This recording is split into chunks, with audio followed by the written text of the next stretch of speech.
آپ کی وہ ساری رحمتیں اور برکتیں اس کو ملیں گی جو حضور صلی اللہ علیہ وسلم سے محبت کرے اور آپ کی سنتوں پہ چلے گا۔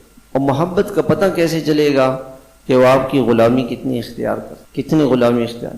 حضرت مجدد الفسانی رحمۃ اللہ علیہ فرماتے ہیں میں نے بڑے مجاہدے کیے اللہ تک پہنچنے کے، لیکن اللہ تعالیٰ نے جو انوارات اور برکات اتباع سنت میں رکھی ہیں ایسا نور مجھے کسی اور مجاہدے میں نہیں ملا۔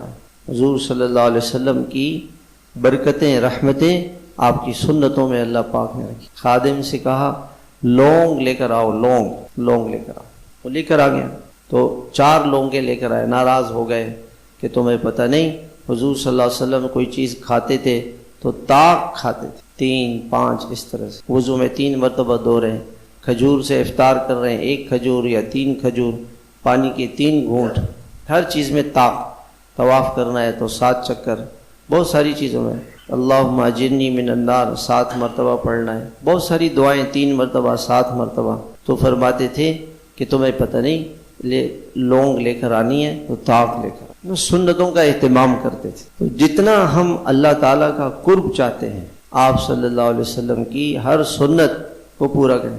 ہمارے مولانا سلیم اللہ خان صاحب تو وہ فرمانے لگے ان کے بیٹے کہ ہمارے والد صاحب کو جو ہے آئس کریم پسند تھی اور ہمیں کھلاتے تھے، تو ہم نے پوچھا ابا جی آپ ہمیں آئس کریم کیوں کھلاتے ہیں؟